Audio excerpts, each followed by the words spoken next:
ಐತಿಹಾಸಿಕ ಗ್ರಾಮವಾದಂಥ ಲಕ್ಕುಂಡಿ ಗ್ರಾಮದಲ್ಲಿ ನಿನ್ನೆ 466 ಗ್ರಾಮದಷ್ಟು ಚಿನ್ನ ಪತ್ತೆಯಾಗಿತ್ತು. ಮನೆಯ ಪಾಯ ತೆಗೆಯುವಂಥ ಸಮಯದಲ್ಲಿ ನಿಧಿ ಪತ್ತೆಯಾಗಿತ್ತು. ಹೀಗಾಗಿ ಕುಟುಂಬಸ್ಥರು ಕೂಡ ಆ ನಿಧಿಯನ್ನು ಜಿಲ್ಲಾಡಳಿತಕ್ಕೆ ಹಸ್ತಾಂತರ ಮಾಡಿದ್ದಾರೆ. ಆದರೆ ಇವಾಗ ಆ ಬಂಗಾರ ಯಾವ ಕಾಲದ್ದು ಅನ್ನೋದು ಕೂಡ ಸಾಕಷ್ಟು ಕುತೂಹಲಕ್ಕೆ ಕಾರಣವಾಗಿದೆ. ಹೀಗಾಗಿ ಏನು ಸಂಶೋಧಕರು ಮತ್ತು ಇತಿಹಾಸ ಪ್ರೊಫೆಸರ್ ಆದಂಥ ಅಪ್ಪಣ್ಣ ಹಂಡಿ ಅವರು ನಮ್ಮ ಜೊತೆಗಿದ್ದಾರೆ. ಅವರು ಈ ಲಕ್ಕುಂಡಿ ಭಾಗದಲ್ಲಿ ಸಾಕಷ್ಟು ದೇವಸ್ಥಾನಗಳಿದ್ದಾವೆ. ಈ ಒಂದು ದೇವಸ್ಥಾನಗಳ ಬಗ್ಗೆ ಸಾಕಷ್ಟು ಸಂಶೋಧನೆ ಮಾಡಿದ್ದಾರೆ. ಇವಾಗ ಆ ಚಿನ್ನದ ಹಿನ್ನೆಲೆ ಏನಂತ ಹೇಳಿ ಕೇಳೋಣ. ಸರ್, ಇವಾಗ ಲಕ್ಕುಂಡಿ ಗ್ರಾಮ ಅಂದರೆ 101 ಬಾವಿ, 101 ದೇವಸ್ಥಾನ ಚಾಲುಕ್ಯರ ಕಾಲದಲ್ಲಿ ನಿರ್ಮಾಣವಾದಂಥ ದೇವಸ್ಥಾನಗಳಿದ್ದಾವೆ. ಇಲ್ಲಿ ಸಾಕಷ್ಟು ಈ ನಿಧಿ ಇದೆ, ಬಂಗಾರ ಇದೆ, ಇಂಥ ಪ್ರಕರಣಗಳು ಸಾಕಷ್ಟು ನಡೀತಾ ಇದ್ವು. ಇವಾಗ ನಿಧಿನೇ ಪತ್ತೆಯಾಗಿದೆ, ಸಿಕ್ಕಿದೆ. ಅದು ಯಾವ ಕಾಲದ್ದಂತೀರಿ ಅವನ್ನೆಲ್ಲ ನೋಡಿದರೆ? ಲಕ್ಕುಂಡಿ ಕರ್ನಾಟಕದ ಇತಿಹಾಸದಲ್ಲಿ ಅತ್ಯಂತ ಪ್ರಮುಖವಾದಂಥ ಒಂದು ಐತಿಹಾಸಿಕ ಕೇಂದ್ರ. ಇದು ರಾಷ್ಟ್ರಕೂಟರ ಕಾಲದಿಂದಲೂ ಕೂಡ ಇದರ ಆಡಳಿತವನ್ನು ಪ್ರಾರಂಭ ಆಗ್ತಕ್ಕಂಥದ್ದನ್ನು ನಾವು ಗಮನಿಸ್ತೀವಿ. ಒಂದು ಕಾಲದಲ್ಲಿ ಸುಮಾರು 11-12ನೇ ಶತಮಾನದಲ್ಲಿ ಇದೊಂದು ಉಪ ಆಡಳಿತ ವಿಭಾಗ, ಅಂದ್ರೆ ಒಂದು ರಾಜಧಾನಿ, ಉಪ ರಾಜಧಾನಿನೂ ಕೂಡ ಆಗಿತ್ತು. ಹಾಗಾಗಿ ಕಲ್ಯಾಣದ ಚಾಲುಕ್ಯರ ಕಾಲದಲ್ಲಿ ಇಲ್ಲೊಂದು ಟಂಕಸಾಲೆನೂ ಇತ್ತು. ಆ ಟಂಕಸಾಲೆಯಲ್ಲಿ ನಾಣ್ಯ ಮುದ್ರಣ, ಲೊಕ್ಕಿ ಗದ್ಯಾನ ಅಂತಕ್ಕಂಥ ನಾಣ್ಯ ಮುದ್ರಣ ಆಗ್ತಾ ಇತ್ತು, ಅಚ್ಚ ಹಾಕಿಸ್ತಾ ಇದ್ರು. ಅದನ್ನು ನಾವು ಲೊಕ್ಕಿ ಗದ್ಯಾನ ಅಂತೇಳಿ ಕರಿತೀವಿ. ಚಿನ್ನದ ನಾಣ್ಯ ಅದ. ಆದ ಕರ್ನಾಟಕದ ಬೇರೆ ಬೇರೆ ಭಾಗಗಳಲ್ಲೂ ಕೂಡ ಚಲಾವಣೆಯಲ್ಲಿ ಇದ್ದಂಥ ನಾಣ್ಯ. ಆಮೇಲೆ ಮುಂದೆ ಹೊಯ್ಸಳರ ಕಾಲದಲ್ಲಿಯೂ ಕೂಡ ಇದು ಒಂದು ಉಪ ರಾಜಧಾನಿ ಆಗಿತ್ತು ಅಂತಕ್ಕಂಥ ವಿಚಾರ ನಮಗಿಲ್ಲಿ ಶಾಸನಗಳಲ್ಲಿ ಸಿಗತಕ್ಕಂಥ ಮಾಹಿತಿ. ಈಗ ಸಿಕ್ಕಿರ್ತಕ್ಕಂಥ ಆಭರಣಗಳ ಸ್ವರೂಪವನ್ನು ನಾವು ಗಮನಿಸಿದಾಗ 4 ರೀತಿ ಆಭರಣಗಳನ್ನು ನಾವು ನೋಡಲಿಕ್ಕೆ ಸಾಧ್ಯ ಅದ. ಒಂದು ಅರಸ ಮನೆತನಗಳಿಗೆ ಸಂಬಂಧಪಟ್ಟಂಥದ್ದು, ಮತ್ತೊಂದು ದೇವಾನುದೇವತೆಗಳಿಗೆ ತೊಡಸ್ತಕ್ಕಂಥ ಆಭರಣಗಳು, ಮೂರನೇದ್ದು ಈ ಜನಸಾಮಾನ್ಯರ ಧರಿಸ್ತಕ್ಕಂಥ ಆಭರಣಗಳು. ಇಲ್ಲಿ ಸಿಕ್ಕಿರ್ತಕ್ಕಂಥ ಆಭರಣಗಳ ಸ್ವರೂಪವನ್ನು ನಾವು ಗಮನಿಸಿದ್ವಿ ಅಂದರೆ, ಮತ್ತು ಅದರ ಗಾತ್ರ, ತೂಕ, ಸಿಕ್ಕಿರ್ತಕ್ಕಂಥ ಪ್ರಮಾಣವನ್ನು ನಾವು ಗಮನಿಸಿದ್ವಿ ಅಂದರೆ, ಇದು ಒಂದು ಮಧ್ಯಮ ಕುಟುಂಬಕ್ಕೆ ಸಂಬಂಧಪಟ್ಟಂಥ ಆಭರಣಗಳು. ಅಂದ್ರೆ ಅದು ಸಿಕ್ಕಿರ್ತಕ್ಕಂಥ ಕಳಶ, ಅಂದ್ರೆ ನಾವು ಈ ಭಾಗದಲ್ಲಿ ಚರಿಗೆ ಅಥವಾ ತಂಬಿಗೆ ಅಂತೇಳಿ ಹೇಳ್ತೀವಿ. ಹಿತ್ತಾಳೆ ತಾಮ್ರದ ಕುಡಿಕೆ ಅದು. ಆ ಕುಡಿಕೆಯಲ್ಲಿ ಸಂಗ್ರಹ ಮಾಡಿ ಇಟ್ಟಿರ್ತಕ್ಕಂಥದ್ದು ಸುರಕ್ಷಿತ ದೃಷ್ಟಿಯಿಂದ 4 ಪ್ರಕಾರದ ಆಭರಣಗಳಿದಾವೆ. ಈ ಆಭರಣಗಳನ್ನು ಒಬ್ಬ ಸಾಮಾನ್ಯ ಕುಟುಂಬದ ವ್ಯಕ್ತಿ ಧರಿಸ್ತಕ್ಕಂಥ ಆಭರಣಗಳಿವು.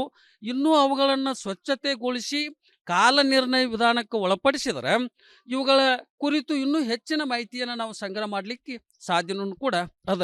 ಲಕ್ಕುಂಡಿಯಲ್ಲಿ ಇನ್ನೂ ಇಂಥ ಅನೇಕ ರೀತಿಯ ಆಭರಣಗಳು ಸಿಗ್ತಕ್ಕಂಥದ್ದು ಸಾಧ್ಯತೆಯೂ ಅದ. ವ್ಯವಸ್ಥಿತವಾಗಿ ಉತ್ಖನನಕ್ಕೆ ಒಳಪಡಿಸಿದರೆ ನಮಗಿಲ್ಲಿ ಶಿಲ್ಪ ಸಂಪತ್ತು ಅದ, ಇಂಥ ಆಭರಣ ಸಂಪತ್ತು ಅದ, ಮತ್ತು ಲೊಕ್ಕಿ ಗದ್ಯಾನ ಅಂತಕ್ಕಂಥ ನಾಣ್ಯಗಳನ್ನು ಕೂಡ ಇಲ್ಲಿ ಅನೇಕ ರೀತಿಯಲ್ಲಿ ಸಿಗ್ತಕ್ಕಂಥ ಸಾಧ್ಯತೆಯೂ ಕೂಡ ಅದ. ಈಗ ಆಭರಣಗಳನ್ನು ನೋಡಿದ್ರಿ, ಅವ ಆಭರಣಗಳು ಎಷ್ಟನೇ ಶತಮಾನಕ್ಕೆ ಸಂಬಂಧಪಟ್ಟಿದ್ದು ಇರ್ಬೋದು, ಯಾವ ಶತಮಾನದಲ್ಲಿ ಇರ್ಬೋದು, ಯಾವ ಅರಸರ ಕಾಲದಾಗಿನೂ ಇರ್ಬೋದು, ಅವನ್ನೆಲ್ಲ ನೋಡಿದ್ರೆ? ಇವೆಲ್ಲ ಆಭರಣಗಳ ಸುಮಾರು ಒಂದು 11 ಅಥವಾ 12ನೇ ಶತಮಾನಕ್ಕೆ ಸಂಬಂಧಪಟ್ಟಂಥದ್ದು.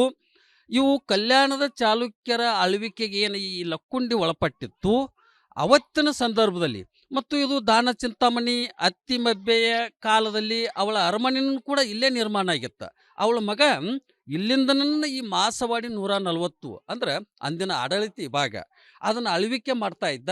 ಮತ್ತು ಆ ಅರಮನೆಯಲ್ಲಿ ಕೆಲಸ ಮಾಡಲಿಕ್ಕೂ ಕೂಡ ಅನೇಕ ಜನ ಬೇರೆ ಬೇರೆ ಹುದ್ದೆಗಳಲ್ಲಿ ಕಾರ್ಯನಿರ್ವಹಣೆಯನ್ನು ಮಾಡ್ತಾ ಇದ್ರು. ಹಾಗಾಗಿ ಈ ಸುತ್ತಮುತ್ತಲಿನ ಅಂಥ ಒಂದು ಕುಟುಂಬಕ್ಕೆ ಸಂಬಂಧಪಟ್ಟಂಥ ಆಭರಣಗಳು ಇವು ಆಗಿರ್ಬಹುದೇನೋ ಅಂಥೇಳಿ ನಮಗೆ ಅಭಿಪ್ರಾಯ ಪಡಲಿಕ್ಕೆ ಸಾಧ್ಯತೆ ಅದ. ಹೆಚ್ಚಿನ ಸಂಶೋಧನೆ ಅಗತ್ಯನೂ ಕೂಡ ಅದ. ಒಟ್ಟಾರೆ ಹೇಳ್ಬೇಕಂತಂದ್ರೆ ಲಕ್ಕುಂಡಿ ಗ್ರಾಮದಲ್ಲಿ ಸುಮಾರು 466 ಗ್ರಾಮದಷ್ಟು ಚಿನ್ನ ಸಿಕ್ಕಿತ್ತು. ಇದು 11 ಮತ್ತು 12ನೆಯ ಶತಮಾನದ ಆಭರಣಗಳಂತೇಳಿ ಸಂಶೋಧಕರು ಕೂಡ ಹೇಳ್ತಾ ಇದ್ದಾರೆ. ಹೀಗಾಗಿ ಲಕ್ಕುಂಡಿ ಗ್ರಾಮದಲ್ಲಿ ಅಪಾರ ಸಂಪತ್ತಿದೆ. ಈ ಒಂದು ಗ್ರಾಮದಲ್ಲಿ ವಾಸ್ತುಶಿಲ್ಪ ಆಗಿರ್ಬೋದು, ದೇವಸ್ಥಾನಗಳು ಕೂಡ ಸುಮಾರಷ್ಟು ಹುದುಗಿ ಹೋಗಿದ್ದಾವೆ. ಅದೇ ರೀತಿಯಾಗಿ ಇಲ್ಲಿ ಚಿನ್ನ ರೆಡಿ ಮಾಡುವಂಥ ಕಾರ್ಖಾನೆ ಇತ್ತು ಅನ್ನೋದು ಕೂಡ ಸಂಶೋಧಕರು ಹೇಳಿದ್ದಾರೆ. ಹೀಗಾಗಿ ಸಾಕಷ್ಟು ಉತ್ಖನನ ನಡಿಬೇಕು ಗ್ರಾಮದಲ್ಲಿ.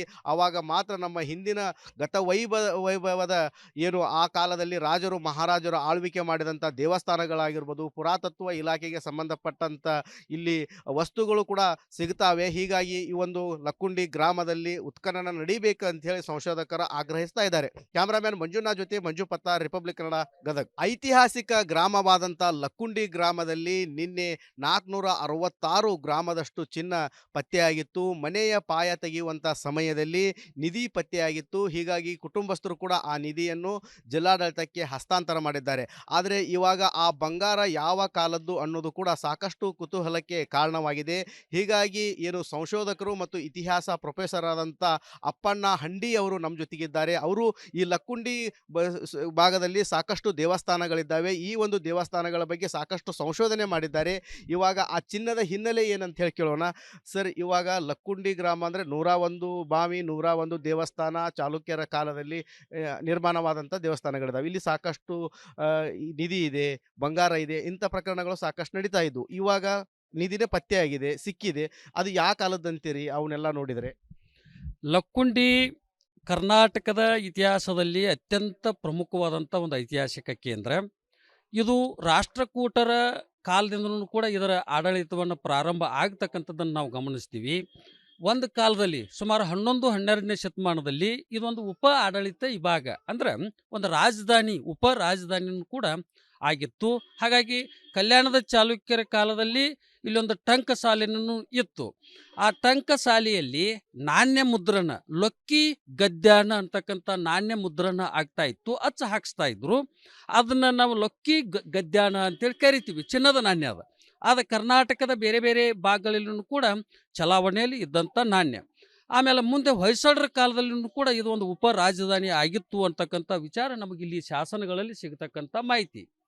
ಈಗ ಸಿಕ್ಕಿರ್ತಕ್ಕಂಥ ಆಭರಣಗಳ ಸ್ವರೂಪವನ್ನು ನಾವು ಗಮನಿಸಿದಾಗ 4 ರೀತಿ ಆಭರಣಗಳನ್ನು ನಾವು ನೋಡಲಿಕ್ಕೆ ಸಾಧ್ಯ ಅದ. ಒಂದು ಅರಸ ಮನೆತನಗಳಿಗೆ ಸಂಬಂಧಪಟ್ಟಂಥದ್ದು, ಮತ್ತೊಂದು ದೇವಾನುದೇವತೆಗಳಿಗೆ ತೊಡಸ್ತಕ್ಕಂಥ ಆಭರಣಗಳು, ಮೂರನೇದ್ದು ಈ ಜನಸಾಮಾನ್ಯರ ಧರಿಸ್ತಕ್ಕಂಥ ಆಭರಣಗಳು.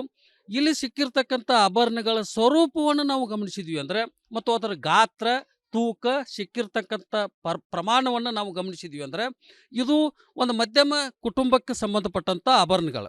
ಅಂದ್ರೆ ಅದು ಸಿಕ್ಕಿರ್ತಕ್ಕಂಥ ಕಳಶ, ಅಂದ್ರೆ ನಾವು ಈ ಭಾಗದಲ್ಲಿ ಚರಿಗೆ ಅಥವಾ ತಂಬಿಗೆ ಅಂತೇಳಿ ಹೇಳ್ತೀವಿ. ಹಿತ್ತಾಳೆ ತಾಮ್ರದ ಕುಡಿಕೆ ಅದು. ಆ ಕುಡಿಕೆಯಲ್ಲಿ ಸಂಗ್ರಹ ಮಾಡಿ ಇಟ್ಟಿರ್ತಕ್ಕಂಥದ್ದು ಸುರಕ್ಷಿತ ದೃಷ್ಟಿಯಿಂದ 4 ಪ್ರಕಾರದ ಆಭರಣಗಳಿದಾವೆ. ಈ ಆಭರಣಗಳನ್ನು ಒಬ್ಬ ಸಾಮಾನ್ಯ ಕುಟುಂಬದ ವ್ಯಕ್ತಿ ಧರಿಸ್ತಕ್ಕಂಥ ಆಭರಣಗಳಿವು. ಇನ್ನೂ ಅವುಗಳನ್ನು ಸ್ವಚ್ಛತೆಗೊಳಿಸಿ ಕಾಲ ನಿರ್ಣಯ ವಿಧಾನಕ್ಕೆ ಒಳಪಡಿಸಿದರೆ ಇವುಗಳ ಕುರಿತು ಇನ್ನೂ ಹೆಚ್ಚಿನ ಮಾಹಿತಿಯನ್ನು ನಾವು ಸಂಗ್ರಹ ಮಾಡಲಿಕ್ಕೆ ಸಾಧ್ಯನೂ ಕೂಡ ಅದ. ಲಕ್ಕುಂಡಿಯಲ್ಲಿ ಇನ್ನೂ ಇಂಥ ಅನೇಕ ರೀತಿಯ ಆಭರಣಗಳ ಸಿಗ್ತಕ್ಕಂಥದ್ದು ಸಾಧ್ಯತೆಯೂ ಅದ. ವ್ಯವಸ್ಥಿತವಾಗಿ ಉತ್ಖನನಕ್ಕೆ ಒಳಪಡಿಸಿದರೆ ನಮಗಿಲ್ಲಿ ಶಿಲ್ಪ ಸಂಪತ್ತು ಅದ, ಇಂಥ ಆಭರಣ ಸಂಪತ್ತು ಅದ, ಮತ್ತು ಲೊಕ್ಕಿ ಗದ್ಯಾನ ಅಂತಕ್ಕಂಥ ನಾಣ್ಯಗಳನ್ನು ಕೂಡ ಇಲ್ಲಿ ಅನೇಕ ರೀತಿಯಲ್ಲಿ ಸಿಗ್ತಕ್ಕಂಥ ಸಾಧ್ಯತೆಯೂ ಕೂಡ ಅದ. ಈಗ ಆಭರಣಗಳನ್ನು ನೋಡಿದ್ರಿ, ಅವ ಆಭರಣಗಳು ಎಷ್ಟನೇ ಶತಮಾನಕ್ಕೆ ಸಂಬಂಧಪಟ್ಟಿದ್ದು ಇರ್ಬೋದು, ಯಾವ ಶತಮಾನದಲ್ಲಿ ಇರ್ಬೋದು, ಯಾವ ಅರಸರ ಕಾಲದಾಗಿರು ಇರ್ಬೋದು, ಅವನ್ನೆಲ್ಲ ನೋಡಿದ್ರೆ? ಇವೆಲ್ಲ ಆಭರಣಗಳ ಸುಮಾರು ಒಂದು 11 ಅಥವಾ 12ನೇ ಶತಮಾನಕ್ಕೆ ಸಂಬಂಧಪಟ್ಟಂಥದ್ದು. ಇವು ಕಲ್ಯಾಣದ ಚಾಲುಕ್ಯರ ಆಳ್ವಿಕೆಗೆ ಏನು ಈ ಲಕ್ಕುಂಡಿ ಒಳಪಟ್ಟಿತ್ತು ಅವತ್ತಿನ ಸಂದರ್ಭದಲ್ಲಿ, ಮತ್ತು ಇದು ದಾನ ಚಿಂತಾಮಣಿ ಅತ್ತಿಮಬ್ಬೆಯ ಕಾಲದಲ್ಲಿ ಅವಳ ಅರಮನೆಯೂ ಕೂಡ ಇಲ್ಲೇ ನಿರ್ಮಾಣ ಆಗಿತ್ತು. ಅವಳ ಮಗ ಇಲ್ಲಿಂದನೂ ಈ ಮಾಸವಾಡಿ 140 ಅಂದ್ರೆ ಅಂದಿನ ಆಡಳಿತ ವಿಭಾಗ ಅದನ್ನು ಆಳ್ವಿಕೆ ಮಾಡ್ತಾ ಇದ್ದ. ಮತ್ತು ಆ ಅರಮನೆಯಲ್ಲಿ ಕೆಲಸ ಮಾಡಲಿಕ್ಕೂ ಕೂಡ ಅನೇಕ ಜನ ಬೇರೆ ಬೇರೆ ಹುದ್ದೆಗಳಲ್ಲಿ ಕಾರ್ಯನಿರ್ವಹಣೆಯನ್ನು ಮಾಡ್ತಾ ಇದ್ರು. ಹಾಗಾಗಿ ಈ ಸುತ್ತಮುತ್ತಲಿನ ಅಂಥ ಒಂದು ಕುಟುಂಬಕ್ಕೆ ಸಂಬಂಧಪಟ್ಟಂಥ ಆಭರಣಗಳು ಇವು ಆಗಿರ್ಬಹುದೇನೋ ಅಂತೇಳಿ ನಮಗೆ ಅಭಿಪ್ರಾಯ ಪಡಲಿಕ್ಕೆ ಸಾಧ್ಯತೆ ಅದ. ಹೆಚ್ಚಿನ ಸಂಶೋಧನೆ ಅಗತ್ಯನೂ ಕೂಡ ಅದ. ಒಟ್ಟಾರೆ ಹೇಳ್ಬೇಕಂತಂದ್ರೆ ಲಕ್ಕುಂಡಿ ಗ್ರಾಮದಲ್ಲಿ ಸುಮಾರು 466 ಗ್ರಾಮದಷ್ಟು ಚಿನ್ನ ಸಿಕ್ಕಿತ್ತು. ಇದು 11 ಮತ್ತು 12ನೆಯ ಶತಮಾನದ ಆಭರಣಗಳಂತೇಳಿ ಸಂಶೋಧಕರು ಕೂಡ ಹೇಳ್ತಾ ಇದ್ದಾರೆ.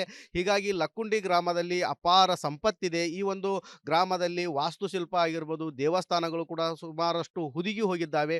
ಅದೇ ರೀತಿಯಾಗಿ ಇಲ್ಲಿ ಚಿನ್ನ ರೆಡಿ ಮಾಡುವಂಥ ಕಾರ್ಖಾನೆ ಇತ್ತು ಅನ್ನೋದು ಕೂಡ ಸಂಶೋಧಕರು ಹೇಳಿದ್ದಾರೆ. ಹೀಗಾಗಿ ಸಾಕಷ್ಟು ಉತ್ಖನನ ನಡಿಬೇಕು ಗ್ರಾಮದಲ್ಲಿ, ಆವಾಗ ಮಾತ್ರ ನಮ್ಮ ಹಿಂದಿನ ಗತವೈಭವ ವೈಭವದ ಏನು ಆ ಕಾಲದಲ್ಲಿ ರಾಜರು ಮಹಾರಾಜರು ಆಳ್ವಿಕೆ ಮಾಡಿದಂಥ ದೇವಸ್ಥಾನಗಳಾಗಿರ್ಬೋದು, ಪುರಾತತ್ವ ಇಲಾಖೆಗೆ ಸಂಬಂಧಪಟ್ಟಂಥ ಇಲ್ಲಿ ವಸ್ತುಗಳು ಕೂಡ ಸಿಗ್ತಾವೆ. ಹೀಗಾಗಿ ಈ ಒಂದು ಲಕ್ಕುಂಡಿ ಗ್ರಾಮದಲ್ಲಿ ಉತ್ಖನನ ನಡಿಬೇಕು ಅಂತ ಹೇಳಿ ಸಂಶೋಧಕರು ಆಗ್ರಹಿಸ್ತಾ ಇದ್ದಾರೆ. ಕ್ಯಾಮರಾಮ್ಯಾನ್ ಮಂಜುನಾಥ್ ಜೊತೆ ಮಂಜು ಪತ್ತಾರ್, ರಿಪಬ್ಲಿಕ್ ಕನ್ನಡ, ಗದಗ್.